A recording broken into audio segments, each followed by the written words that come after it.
rabbil alamin. Wa bihi nasta'inu ala umurid dunya waddin. Wassalatu wassalamu ala sayyidina Muhammadin wa alihi wa ashabihi ajma'in. Hadratal muhtaramin, para alim,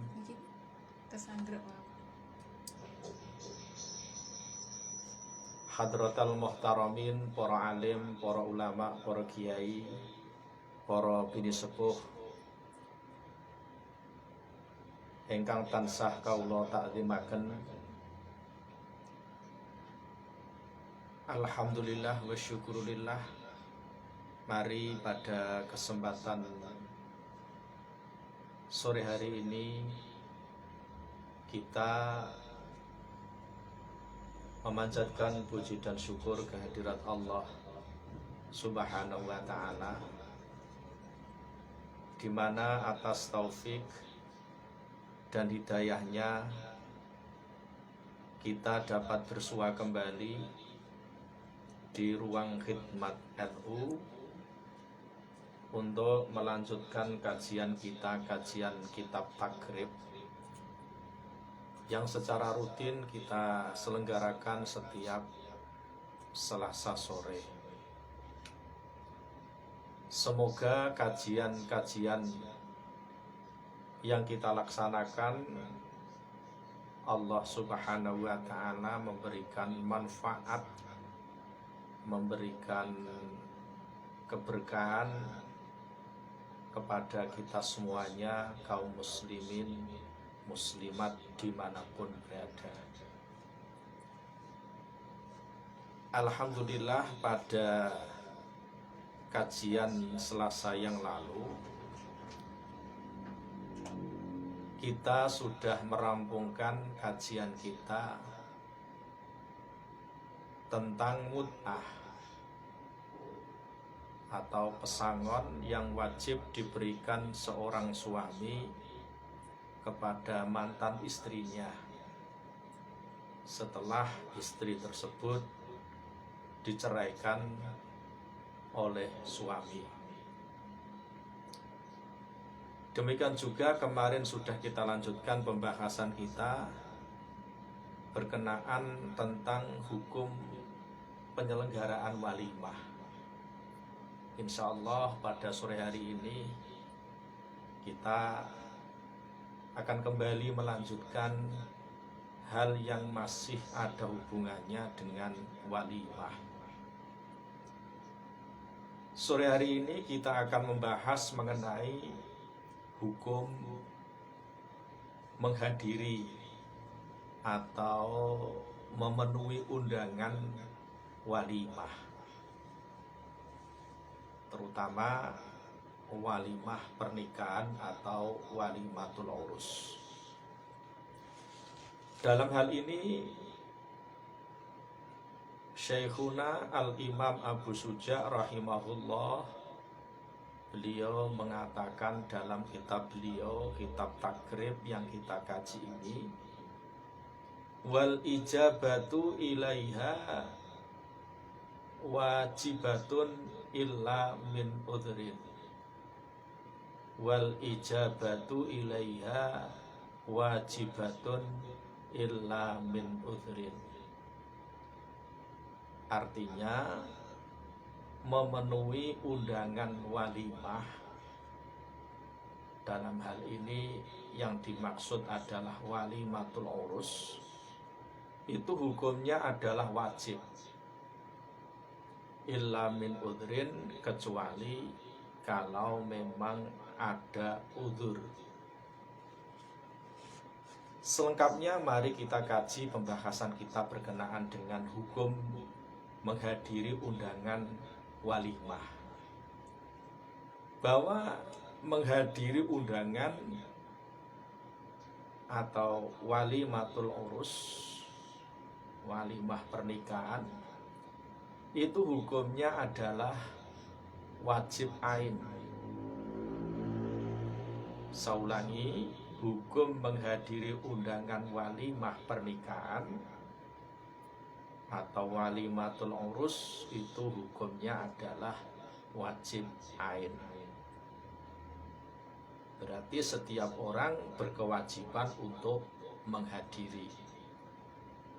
Dan ini adalah pendapat atau madhabnya jumhur ulama menurut kaul rajih. Dalil tentang wajibnya menghadiri undangan walimatul urus adalah hadis yang diriwayatkan oleh Imam Bukhari dan Imam Muslim dari sahabat Ibnu Umar radhiyallahu taala anhu. Qala Rasulullah sallallahu alaihi wasallam, idza du'iya ahadukum ilal walimah falyatiha.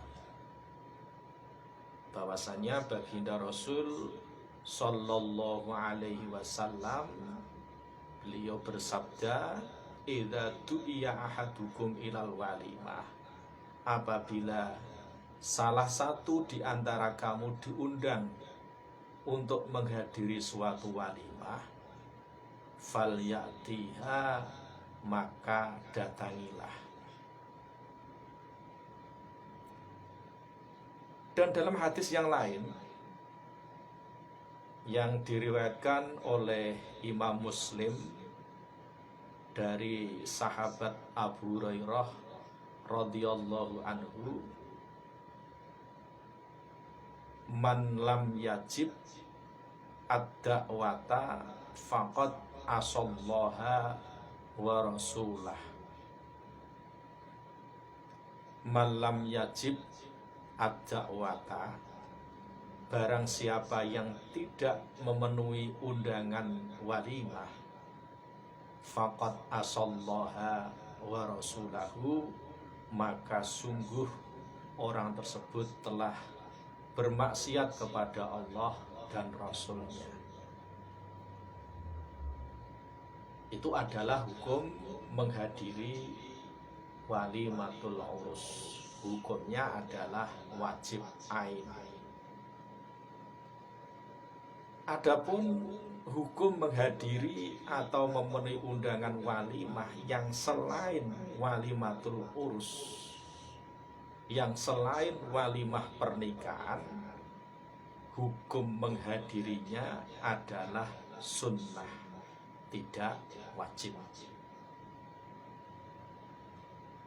Saya ulangi, kalau walimah itu walimatul urus, walimah pernikahan, maka hukum menghadirinya atau memenuhi undangannya itu adalah wajib. Adapun hukum menghadiri undangan walimah yang selain walimatul urus, itu hukumnya adalah sunnah.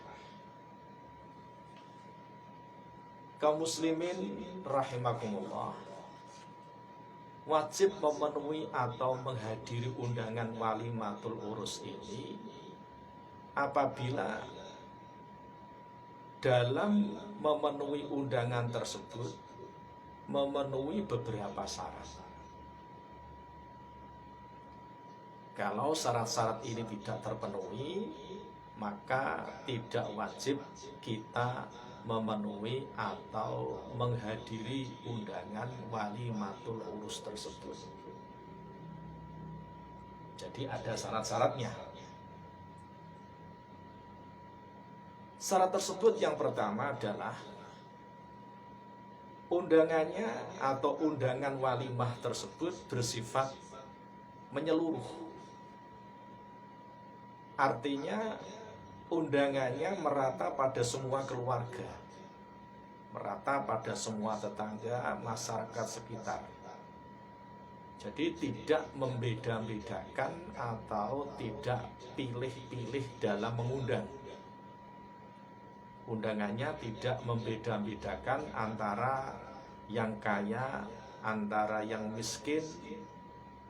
Pokoknya tidak membeda-bedakan status sosial. Artinya apa? Artinya kalau seandainya dalam suatu acara walimatul urus itu misalnya yang diundang hanya orang-orang yang kaya-kaya saja misalnya, atau orang-orang yang statusnya terpandang saja, atau yang diundang hanya pejabat-pejabat penting saja, maka kalau keadaannya demikian, kita tidak wajib memenuhi atau menghadiri undangan walimatul urus tersebut. Tidak wajib. Karena apa? Karena undangan dalam walimah tersebut, dalam mengundang, yang diundang itu pilih-pilih. Yang diundang misalnya hanya yang berstatus sosial tinggi, yang mempunyai pangkat yang tinggi, atau orang-orang yang kaya-kaya, yang bos-bos saja misalnya, maka tidak wajib kita memenuhi undangan walimah tersebut. Walaupun kalau hadir juga diperbolehkan, tapi tidak wajib.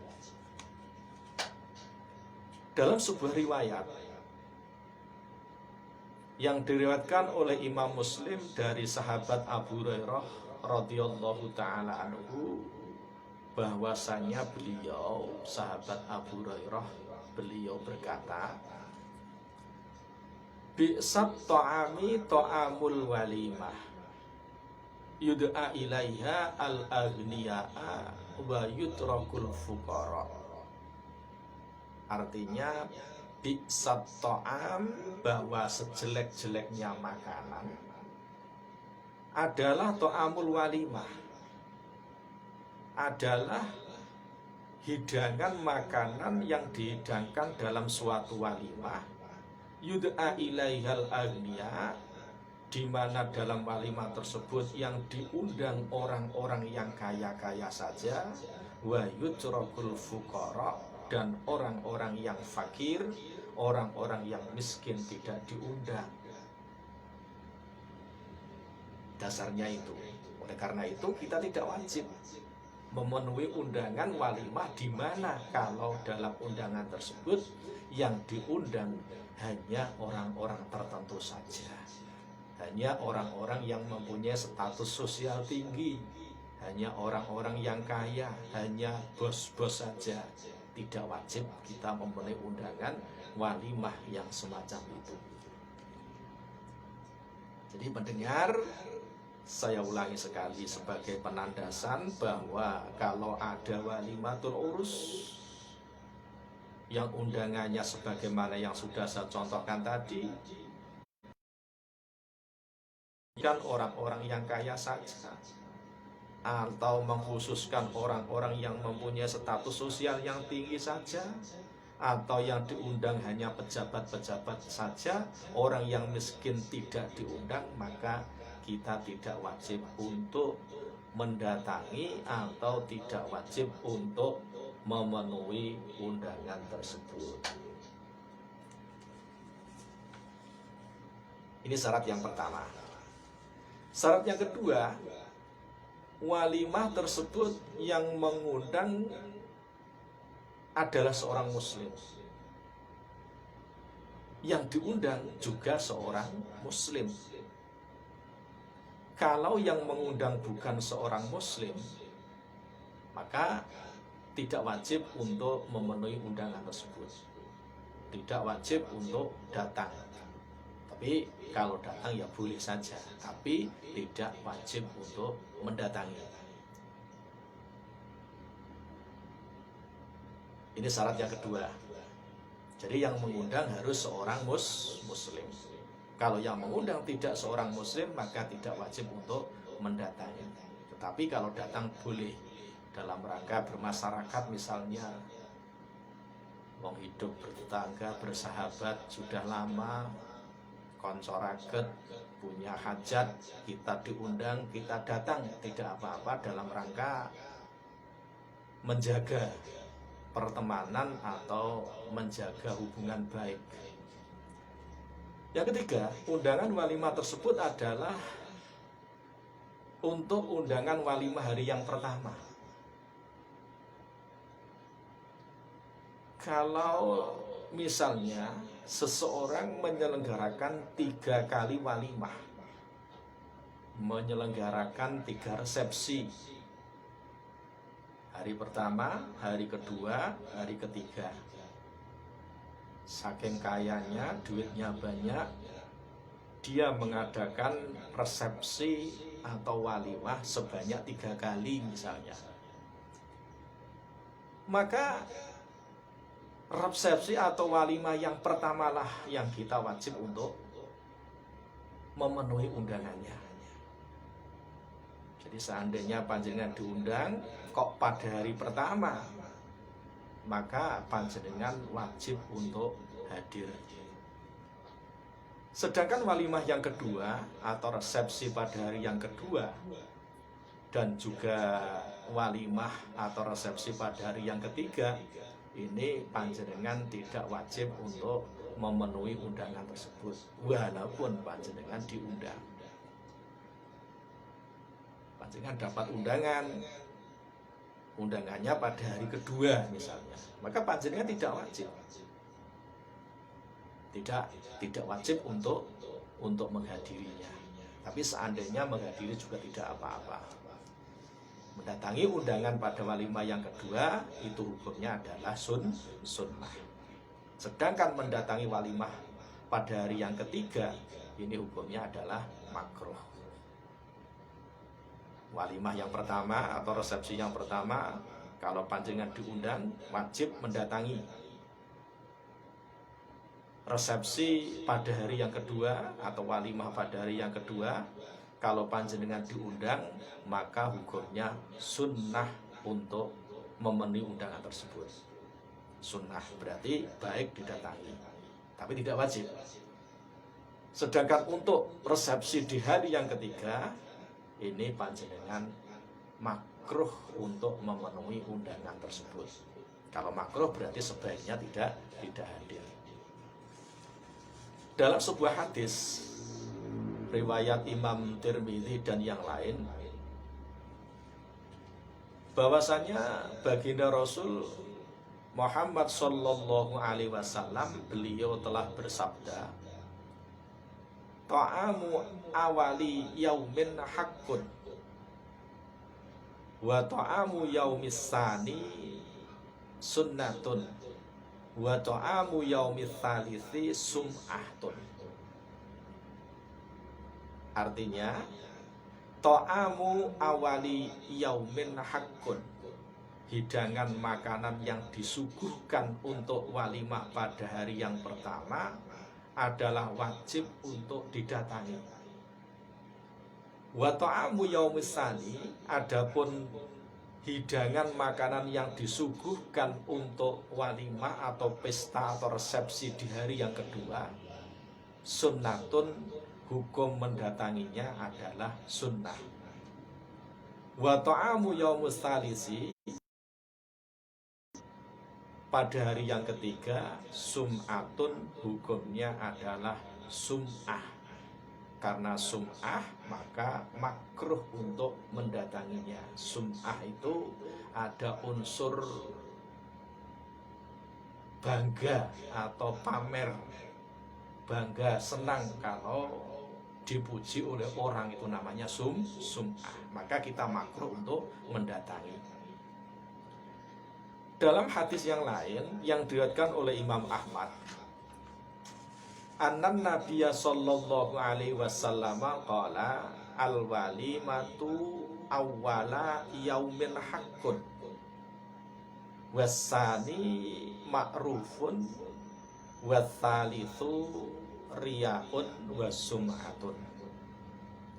Bahwasanya baginda Nabi sallallahu alaihi wasallam beliau bersabda, al-walimatu awwala yaumin haqqun, bahwasanya walimah atau pesta resepsi awwala yaumin, di hari yang pertama, di resepsi yang pertama, haqqun, itu wajib untuk didatangi.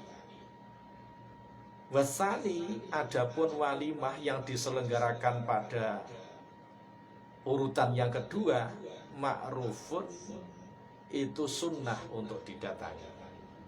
Watsalitsu riyaun, dan walimah yang diselenggarakan pada periode yang ketiga, riyaun, itu terdapat unsur riya, pamer, wasum'atun, dan juga ada unsur sum'ah. Jadi sum'ah itu adalah memperlihatkan kepada kebanyakan orang dengan tujuan atau maksud agar dia disanjung, itu yang namanya sum'ah. Karena menyelenggarakan resepsi pada periode yang ketiga itu terdapat unsur riya dan sum'ah, maka oleh agama kita dimakruhkan untuk memenuhi undangan tersebut. Karena apa? Karena walimah itu cukup sekiranya diselenggarakan 1 kali saja atau 2 kali saja. Tidak sampai menyelenggarakan resepsi atau walimah sampai 3 kali, sampai 4 kali, bahkan sampai 5 kali. Kalau sampai menyelenggarakan walimah sampai 3 kali atau 4 kali dan seterusnya misalnya, itu bisa dikhawatirkan masuk pada kategori israf. Padahal kita tahu bahwa israf atau berlebih-lebihan itu adalah hal yang sangat dilarang oleh agama. Syarat yang keempat, mengundangnya kepada seseorang bukan karena takut. Jadi orang yang punya hajat itu mengundang panjenengan bukan didasari rasa takut dia kepada panjenengan. Atau saya contohkan misalnya si fulan, ini kalau tidak diundang dalam walimah maka si fulan akan marah-marah. Karena mungkin si fulan ini bosnya misalnya, dan yang punya hajat ini anak buahnya. Jadi kalau fulan ini misalnya tidak diundang, dia akan marah-marah. Atau mungkin bisa yang punya hajat dipecat. Maka dengan terpaksa si empunya hajat tadi mengundang si fulan tadi dalam rangka karena dia takut kepada si fulan. Jadi yang punya hajat terpaksa mengundang fulan. Hanya karena apa? Karena tadi yang punya hajat takut, wah jangan-jangan nanti kalau dia tidak, bos saya ini kalau tidak saya undang nanti saya dipecat misalnya. Nah kalau keadaan seperti itu tidak wajib mendatangi undangan. Dan juga si pengundang atau yang punya hajat walimah dalam mengundang seseorang bukan karena menginginkan pangkat atau jabatan atau kedudukan dari orang yang diundang. Misalkan jenengan ini termasuk orang yang sangat berpengaruh atau jadi pejabat di biro kepegawaian misalnya, bisa memutasi seseorang atau bisa menaikkan jabatan atau pangkat seseorang misalnya. Lepas yang mempunyai hajat itu kepengen dia supaya jabatannya dipromosikan supaya naik, maka pas hajat pegawai yang mempunyai pengaruh tadi panjenengan diundang misalnya, maka dalam keadaan seperti ini memenuhi undangannya tidak wajib. Atau mengundangnya bukan karena mencari wah, mencari nama supaya terkenal. Saya contohkan misalnya si fulan ini diundang karena dia seorang gubernur misalnya, agar nanti dia ada kesan wah atau dapat nama, karena yang datang dalam walimah tersebut orang-orang yang mempunyai pangkat yang tinggi, orang-orang yang mempunyai kedudukan yang tinggi. Yang diundang misalnya pejabat negara yang mempunyai pangkat yang tinggi misalnya. Dalam rangka apa? Tujuannya wah ini kalau saya undang nanti kesannya bisa menjadi wah tamunya gede-gede. Tidak wajib kita untuk mendatangi undangan tersebut. Nah, kalau dalam mengundang di dalam suatu walimah ini terdapat hal-hal sebagaimana yang sudah saya sebutkan tadi, maka kita tidak wajib untuk mendatangi atau memenuhi undangan tersebut. Jadi mendengar dalam perkara mengundang untuk acara walimah, dalam resepsi walimatul urus, itu harus semata-mata karena Allah Subhanahu wa Ta'ala, semata-mata mencari ridho Allah Subhanahu wa Ta'ala, dan semata-mata karena adanya rasa kasih sayang, dan semata-mata karena untuk menyambung tali silaturahim. Yang kelima, hendaklah orang yang mengundang bukanlah seorang yang dolim. Jadi yang mengundang itu orang yang baik-baik. Kalau yang mengundang seorang yang dolim, maka hukum mendatangi undangan walimahnya adalah tidak wajib. Atau misalnya orang yang mengundang tersebut adalah orang yang dikenal hartanya, kebanyakan hartanya dari hasil kerja yang tidak halal. Misalnya yang punya hajat ini dia dikenal sebagai seorang yang ahli judi. Hartanya mayoritas dari hasil dia berjudi. Dan kemungkinan besar harta yang dipergunakan untuk menyelenggarakan resepsi atau walimah adalah hasil dari judi. Maka tidak wajib kita memenuhi undangannya. Atau misalnya si pengundang yang menyelenggarakan walimah itu seorang bandar narkoba misalnya. Dia pengedar heroin atau obat-obatan terlarang yang lain. Maka mendatangi undangannya hukumnya tidak wajib. Walaupun panjenengan diundang. Ini syarat yang kelima. Yang keenam, hendaklah dalam walimah tersebut tidak ada kemungkaran. Tidak ada hal-hal yang dilarang oleh agama. Misalnya dalam acara walimah tersebut disuguhkan minuman keras atau khamr atau hal-hal yang mungkar yang lain,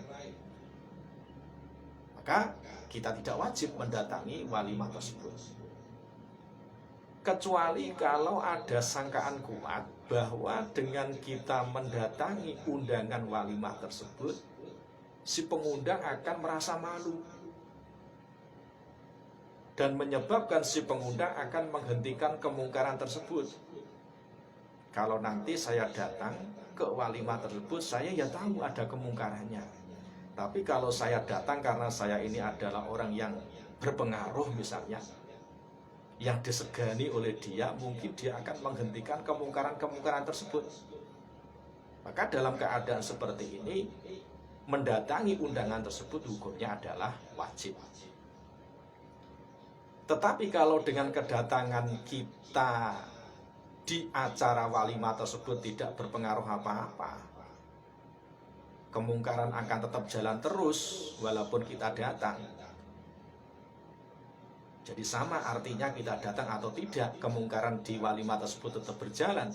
Maka kalau seperti ini, kita tidak wajib mendatangi undangan walimah tersebut. Bahkan dalam hal ini hukumnya haram mendatanginya. Karena apa? Karena dengan mendatanginya itu sama artinya dengan kita ridho atau meyakini atau mengakui suatu kemungkaran. Kaum muslimin muslimat rahimakumullah,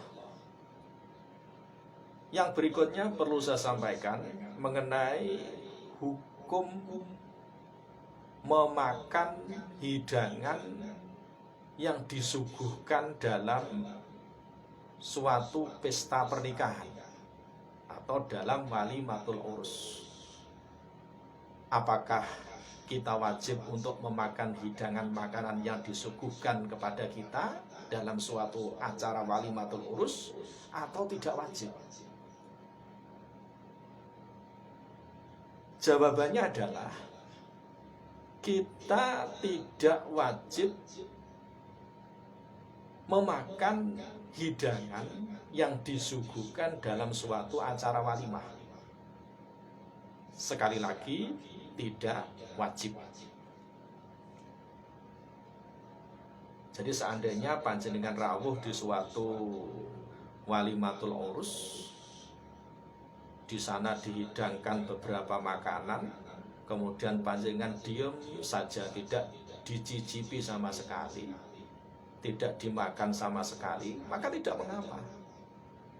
Karena tidak harus orang yang diundang dalam suatu walimah itu tidak harus atau tidak wajib memakan hidangan yang disuguhkan. Jadi yang wajib adalah semata-mata memenuhi atau menghadiri undangannya. Ini yang wajib. Dalam sebuah hadis yang diriwayatkan oleh Imam Muslim dari sahabat Jabir radhiyallahu taala anhu, qala Rasulullah sallallahu alaihi wasallam, idza du'iya ahadukum ila ta'amin falyujib fa in syaa ta'ima wa in syaa taraka.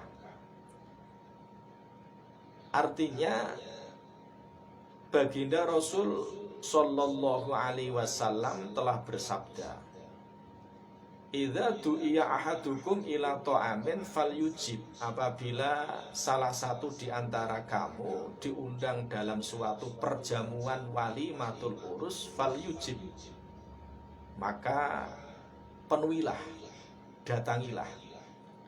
Fa in syaa ta'ima, apabila kamu berkehendak, apabila kamu ingin atau berminat ta'ima, maka makanlah suguhan atau makanan yang dihidangkan. Wa in syaa taraka, apabila kamu tidak berkeinginan untuk memakannya, taraka, silahkan kamu tidak memakannya. Berarti di sini simpulan dari hadis yang sudah saya sampaikan ini, seseorang yang dia diundang dalam suatu walimah, kok di situ disuguhkan hidangan atau makanan, kalau kepengen makan monggo, kepengen tidak memakannya juga monggo, karena hukum memakannya itu tidak wajib, hanya sunnah. Tetapi ada juga pendapat yang mengatakan wajib. Saya ulangi, walaupun tadi sudah sampaikan menurut pendapat yang muktamad tidak wajib memakan hidangan yang disuguhkan dalam suatu acara walimah, tetapi toh demikian ada juga pendapat yang mengatakan bahwa harus atau wajib memakan hidangan yang disuguhkan dalam acara walimah, kecuali kalau dalam keadaan kita sedang berpuasa. Kalau kita dalam keadaan sedang berpuasa, maka tidak wajib. Ini menurut pendapat yang kedua. Dalilnya sebuah hadis riwayat Imam Muslim, bahwasanya Rasulullah Shallallahu Alaihi Wasallam telah bersabda, idza du'iya ahadukum ila ta'amin falyujib, apabila salah satu di antara kalian kok diundang dalam suatu perjamuan makan, falyujib, maka penuhilah atau datangilah. Fa in kana shaiman falyusalli, apabila kamu dalam keadaan berpuasa, maka cukup kamu mendoakan mereka, mendoakan orang yang mengundang kamu doakan. Artinya apa? Tidak makan tapi cukup mendoakan. Ini kalau dalam keadaan berpuasa. Misalnya pas pestanya, pas hari Kamis misalnya, panjenengan sedang melakukan puasa hari Kamis misalnya, maka cukup panjenengan mendoakan orang yang mengundang panjenengan, boleh tidak makan. Wa in kana muftiran, apabila kamu dalam keadaan tidak berpuasa, maka makanlah. Saya ulangi, wa in kana muftiran falyat'am, apabila kamu dalam keadaan tidak berpuasa, maka makanlah suguhan tadi. Nah, dari hadis ini maka dapat diambil suatu simpulan, oh berarti kalau kita menghadiri suatu jamuan pesta walimatul urus kok disuguhkan hidangan, kita dalam keadaan tidak berpuasa, ya kita harus memakannya. Tapi kalau kita dalam keadaan berpuasa, cukup kita mendoakan alias boleh tidak memakannya. Jadi sekali lagi kesimpulannya pendengar, bahwa memakan makanan atau hidangan yang disuguhkan dalam acara walimatul urus itu menurut madhab Syafi'i hukumnya tidak wajib. Saya ulangi, hukumnya tidak wajib. Tapi ada muqabilnya yang mengatakan bahwa wajib tadi. Kalau berkehendak untuk makan ya bagus, kalau tidak berkehendak untuk makan ya tidak mengapa, boleh, karena menurut madhab Syafi'i itu hukumnya tidak wajib. Tetapi memakan makanan yang disuguhkan oleh orang yang mempunyai hajat walimatul urus tersebut hukumnya adalah sunnah. Jadi walaupun tidak wajib, tetapi yang bagus atau yang baik kita memakannya. Yang sunnah kita memakannya. Karena apa? Karena dengan kita memakan makanan yang disuguhkan oleh orang yang punya hajat dalam walimah tersebut, berarti kita sudah membuat senang atau membahagiakan orang yang punya hajat walimah tersebut. Jadi sebaiknya ya kita makanlah hidangan yang sudah disuguhkan. Jangan sampai kita tidak mencicipi atau tidak makan apa-apa, kecuali kalau tadi kita dalam keadaan sedang berpuasa. Ini juga apa? Dalam rangka kita khuruj minal khilaf, ya, khuruj minal khilaf. Karena apa? Karena tadi sudah saya sampaikan bahwa ada sebagian ulama yang berpendapat hukumnya adalah wajib, walaupun pendapat ini adalah pendapat yang tidak mutamat di kalangan madhab Syafi'i. Ya, ada yang mengatakan wajib, ada yang mengatakan tidak wajib. Lah, daripada kita berada pada posisi khilaf di antara dua pendapat ulama, maka sebaiknya ketika kita menghadiri walimah kalau disuguhkan makanan, maka sebaiknya kita memakannya. Ya, walaupun mungkin cuma mencicipi sedikit lah. Ya, kecuali tadi kalau kita sedang dalam keadaan berpuasa, yaitu tadi dalam rangka kita menyenangkan kepada orang yang mengundang kita. Kaum muslimin muslimat rahimakumullah, saya kira cukup berkenaan dengan hukum menghadiri undangan walimatul urus. Kita lanjutkan yang berikutnya, pembahasan kita tentang al-qasmu atau aturan bagaimana seorang suami yang berpoligami mempunyai istri lebih dari satu, bagaimana cara menggilirnya, aturannya bagaimana, cara menggilir menginapnya bagaimana. Apakah di istri yang muda nanti kita beri jatah waktu yang lama misalnya, adapun istri yang sudah tua-tua kita beri waktu yang hanya beberapa malam saja, atau bagaimana. Ini nanti akan kita bahas, akan kita kaji pada bab ini. Qala al-musannifu rahimahullah, faslun wa taswiyatu fil qismi bainaz zaujati wajibatun. Saulangi, faslun wat taswiyatu fil qismi bainaz zaujati wajibatun. Fasal bahwasanya taswiyah, menyamaratakan bagian giliran di antara beberapa, wajibatun itu hukumnya adalah wajib. Saulangi, wat taswiyatu fil qismi bainaz zaujati wajibatun. Bahwasanya menyamaratakan pembagian giliran di antara beberapa istri itu hukumnya adalah wajib.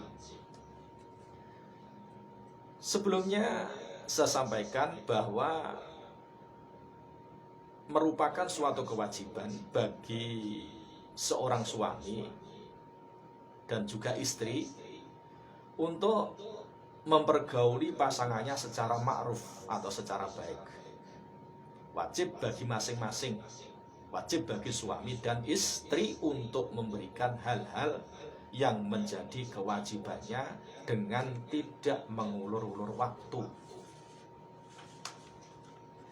Juga dalam memenuhi kewajiban tersebut, wajib kita penuhi dengan rasa senang hati, tidak dengan keterpaksaan atau tidak dengan rasa ketidaksukaan. Sebab apa? Sebab masing-masing dari suami atau istri itu masing-masing mempunyai hak yang harus dipenuhi. Suami punya hak, demikian juga istri punya hak. Suami mempunyai hak yang bagi si istri wajib memenuhi hak tersebut. Juga sebaliknya, istri juga mempunyai hak yang si istri wajib memenuhi hak si istri tersebut. Jadi suami punya hak yang harus dipenuhi istri, demikian juga istri juga punya hak yang harus dipenuhi oleh suami. Suami punya hak dan juga punya kewajiban. Demikian juga si istri ini juga punya hak dan juga punya kewajiban. Allah berfirman dalam surat Al-Baqarah ayat 228. Surat Al-Baqarah ayat 228. Allah berfirman, A'udzubillahi minasyaitonirrajim, walahunna mislul ladzi 'alaihinna bil ma'ruf. Artinya, hak istri yang pantas diterimanya dari suaminya itu seimbang dengan kewajibannya terhadap suami secara baik-baik.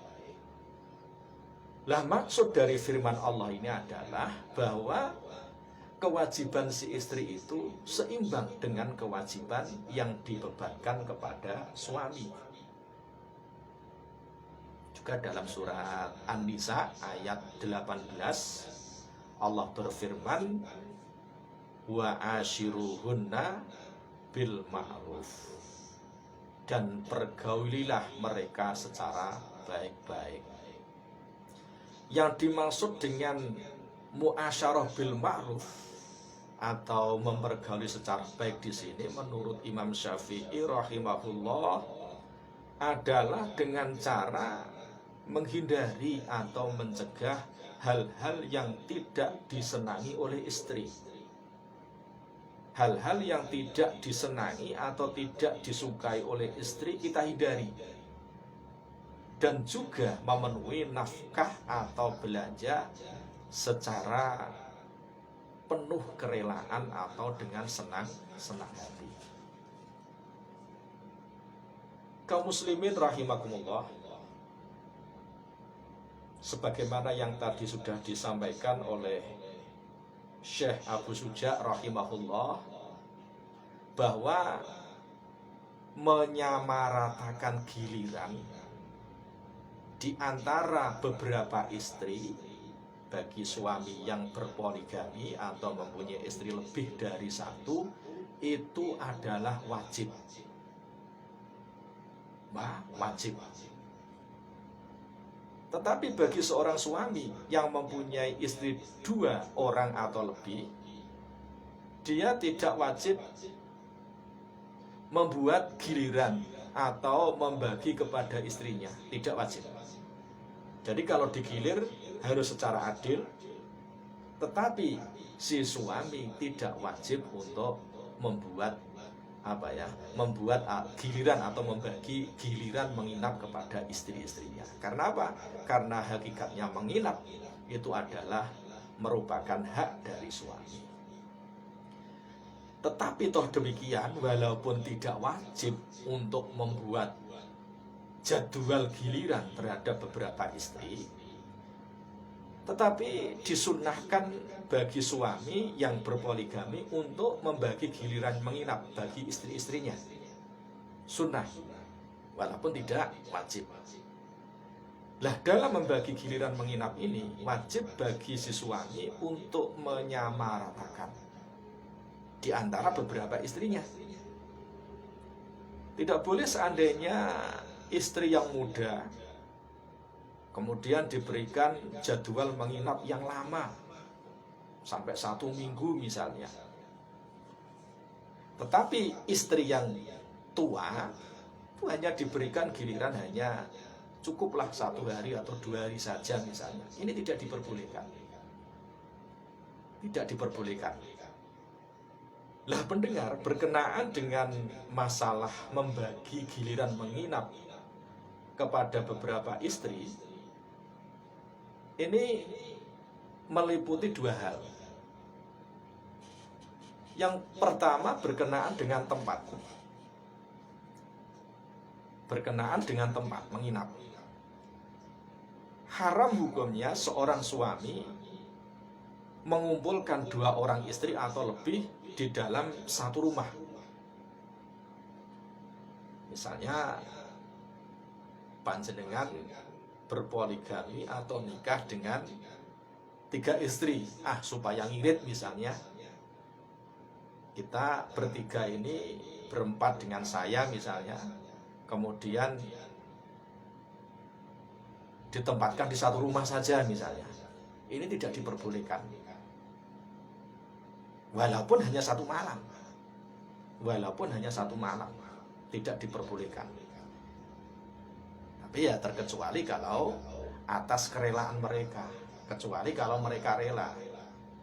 Sudah mas, wong kami ini bertiga ini, misalkan panjenengan punya istri 3 misalnya. Kami bertiga ini juga sudah bersahabat mulai dari kecil, sudah baik-baik saja misalnya. Satu rumah tidak apa-apa misalnya. Boleh-boleh saja. Boleh saja misalkan. Seandainya hanya 1 bulan atau 2 bulan saja misalnya. Atau mungkin yang istri muda mau punya hajat misalkan apa, ulang tahun atau apa, kemudian yang istri nomor 2 dan istri yang nomor 3 misalnya menginap di rumahnya istri yang pertama misalnya, tidak apa-apa kalau atas kerelaan mereka. Karena apa? Kok diharamkan? Kok diharamkan kita mengumpulkan 2 orang istri atau lebih dalam satu rumah? Kenapa kok haram? Karena mengumpulkan 2 orang istri atau lebih dalam suatu rumah atau dalam suatu tempat tinggal ini bisa menimbulkan percekcokan atau pertengkaran. Karena nuwun sewu, naluriah atau sifat bawaan dari perempuan yang dipoligami itu umumnya, yang dimadu itu umumnya, pasti dia ada rasa persaingan di antara mereka. Ada rasa ketidaksukaan. Oleh karena itu kemudian agama tidak memperbolehkan seorang suami menempatkan 2 orang istri atau lebih dalam satu rumah. Sekali lagi, kecuali kalau memang itu yang dikehendaki oleh mereka. Kecuali kalau atas kerelaan mereka sendiri. Itu berkenaan dengan tempat. Berkenaan dengan waktu.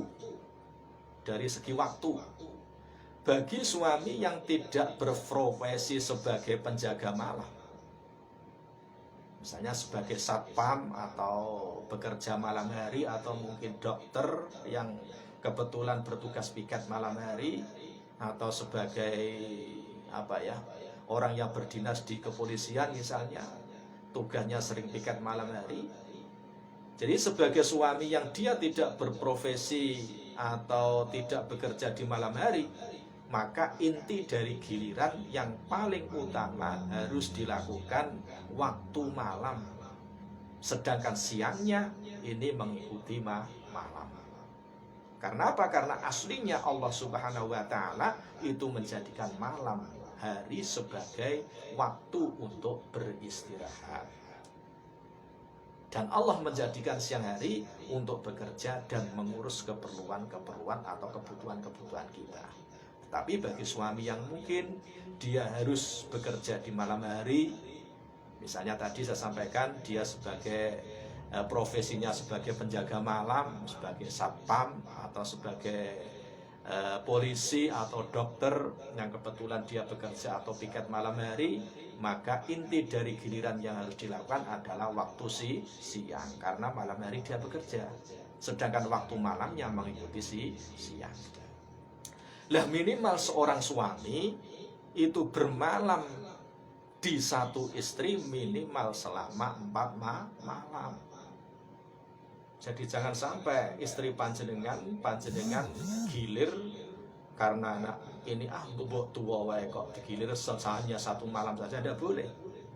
Ya, tidak boleh. Jadi minimal satu istri itu harus mendapatkan jatah minimal 4 malam. Selanjutnya Syekh Abu Suja rahimahullah, beliau berkata, wala yadkhulu ala ghairil maqsumi laha li ghairi hajatin, wala yadkhulu ala ghairil maqsumi laha, dan suami tidak diperbolehkan masuk berkunjung ke rumah istri yang kebetulan tidak mendapatkan giliran li ghairi hajatin, kecuali kalau ada hajat atau keperluan yang mendesak. Jadi tidak boleh, misalkan pas kebetulan hari itu gilirannya si Fatimah, istri tua misalnya, gilirannya si Fatimah, kebetulan panjenengan pas tidak ngeh kepada si Fatimah, kemudian panjenengan pindah kepada si istri muda Zainab misalnya, tidak boleh. Tidak boleh. Jadi kalau pas gilirannya Fatimah, ya panjenengan harus menginap di rumahnya si Fatimah. Lah nanti kalau gilirannya istri yang kedua atau si Zainab, baru panjenengan pindah ke rumahnya si Zainab. Lah sekarang jika perkunjungnya si suami ke rumah istri yang kebetulan tidak gilirannya, saya contohkan tadi, sebetulnya hari itu gilirannya Fatimah misalnya, kemudian panjenengan pindah ke istri panjenengan yang Zainab karena adanya kebutuhan, misalnya karena si istri tersebut sakit misalnya, atau si Zainab tersebut sakit, yang sakitnya ini dalam kondisi sudah agak berat misalnya, maka ini boleh, tidak dilarang. Karena apa? Karena ada hajat atau karena ada kebutuhan. Dan karena kalau hajatnya hanya semata-mata tidak ngeh pada istri yang tua, kemudian jenengan pindah ke istri yang muda, padahal jane itu jatahnya istri yang tua, panjenengan telah zalim, telah bermaksiat kepada Allah. Jadi boleh kalau ada hajat. Ini saja menurut Imam Al-Ghazali,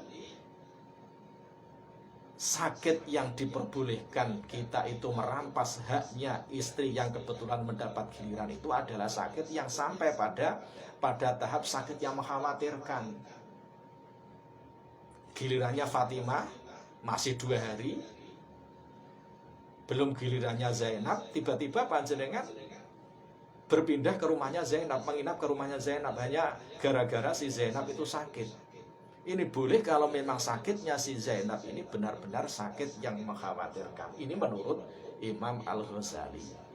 Kalau hanya sakit yang ringan-ringan saja, misalnya hanya sakit flu, atau hanya batuk-batuk, hanya pilek misalnya, ya tidak diperbolehkan seorang suami mengunjungi istri-istrinya yang kebetulan tidak mendapatkan jatah giliran. Hanya flu, hanya pilek, ya tidak boleh. Tidak boleh. Alasan misalnya kurang ngeh misalnya, ya harus dibetah-betah. Apalagi seorang suami, saya ulangi ya, kalau ada seorang suami misalnya masuk ke rumah salah satu istri yang kebetulan istri tersebut tidak mendapatkan giliran dalam waktu yang lama. Saya contohkan tadi, panjenengan punya istri 2, Fatimah dan Zainab. Sebetulnya masih gilirannya Fatimah, tapi panjenengan terus pindah ke Zainab dalam waktu yang lama. Maka panjenengan wajib untuk mengqadha seukuran waktu yang panjenengan berdiam atau bertempat tinggal di rumah istri yang telah panjenengan kunjungi, yang sebetulnya belum mendapatkan giliran. Berapa hari? jatah istri yang panjenengan tinggalkan tersebut panjenengan pindahkan ke istri yang selanjutnya. Gambarannya begini supaya panjenengan lebih jelas. Misalnya seorang suami punya istri dua lah, ya, tidak usah banyak-banyak biar saya menjelaskannya juga bisa difahami. Misalkan ada seorang laki-laki dia mempunyai istri dua, misalnya istrinya ini Zainab dan Siti misalnya. Pada malam Selasa, Rabu, Kamis, Jumat itu sebetulnya adalah gilirannya Zainab atau istri pertama gitu saja. Tetapi pada hari tersebut panjenengan tiba-tiba karena mungkin kurang sek dengan karena mungkin si Zainab sedang sakit ya, panjenengan kemudian berada di rumahnya istri yang kedua atau di rumahnya si Siti tadi. Alasannya apa tadi? Alasannya karena si Siti sedang sakit, yang sakitnya pada tahap sudah mengkhawatirkan misalnya.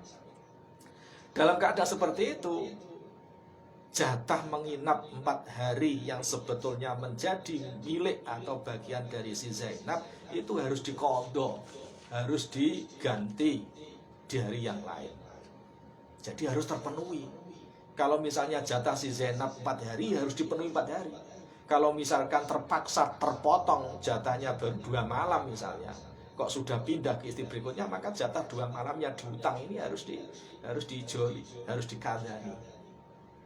Jadi pendengar, intinya jatah menginap seorang suami yang beristri lebih dari 1 itu tidak boleh dikurangi.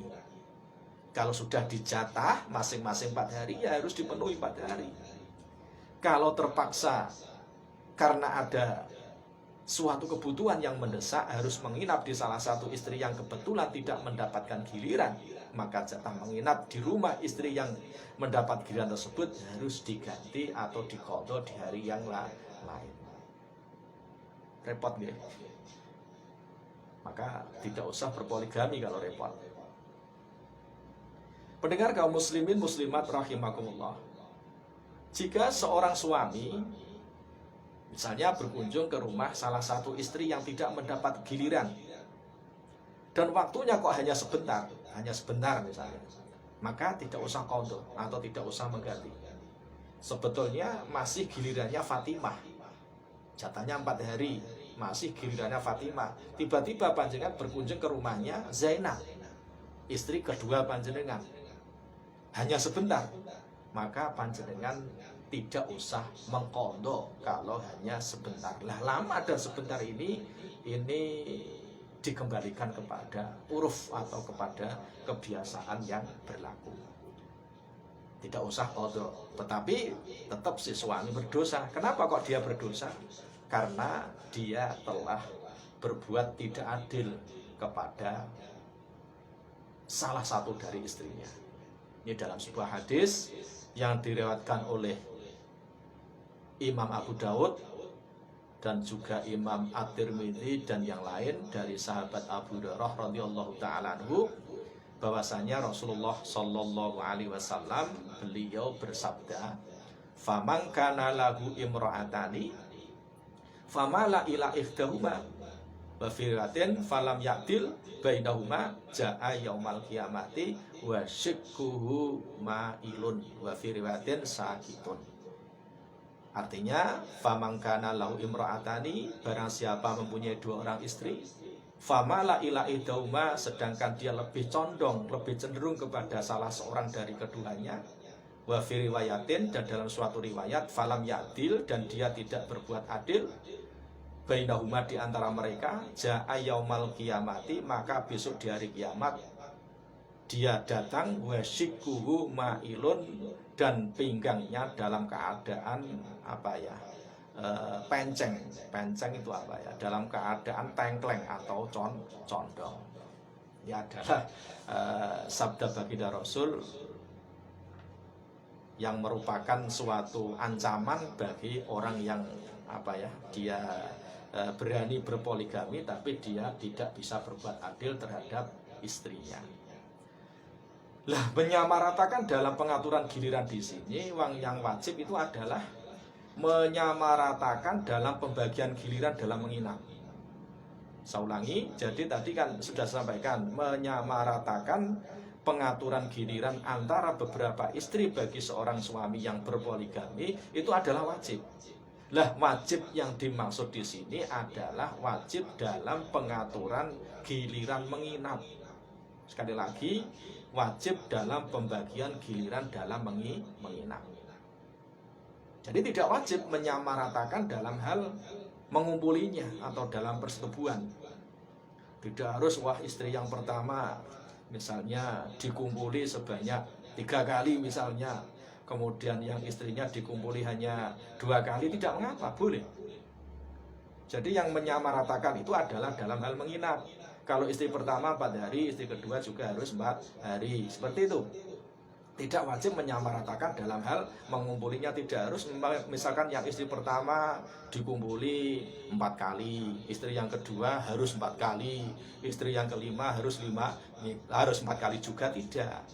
Ya, tidak harus menyamaratakan dalam mengumpulinya. Karena apa? Karena menyamaratakan dalam mengumpuli atau dalam persetubuhan dan dalam hal-hal bersenang-senang atau istimta di antara beberapa istri itu hukumnya adalah sunnah. Jadi tidak harus sama. Kemudian istri yang tua kalau harus 3 kali tidak repot. Nanti istri yang muda dan seterusnya tidak harus sama. Lalu kenapa menyamaratakan dalam urusan mengumpuli kok tidak diwajibkan oleh agama? Karena apa? Karena mengumpuli atau istimta itu tidak wajib karena hal tersebut berhubungan dengan keinginan atau dengan syahwat yang tidak bisa dipaksakan. Mungkin kalau yang dengan istri tua kan tidak begitu, tensinya tidak begitu tinggi, jadi tidak harus sama. Tidak harus sama. Jadi urusan syahwat ini ada hubungannya dengan keinginan, tidak bisa dipaksakan. Jadi tidak bisa datang, tidak bisa terjadi setiap saat. Oleh karena itu yang wajib hanya adil dalam pembagian waktu menginap. Pendengar kaum muslimin muslimat rahimakumullah, saya kira cukup di sini pembahasan kita pada sore hari ini. Akhirnya kita bermohon kepada Allah, semoga Allah Subhanahu wa taala mempertemukan kita kembali dalam keadaan sihat walafiat, bisa melanjutkan kajian kita pada Selasa sore yang akan datang dalam keadaan tiada kurang suatu apapun. Semoga bermanfaat. Akhirul kalam, wallahul muwaffiq ila aqwamit thoriq wal afu minkum. Wassalamualaikum warahmatullahi wabarakatuh.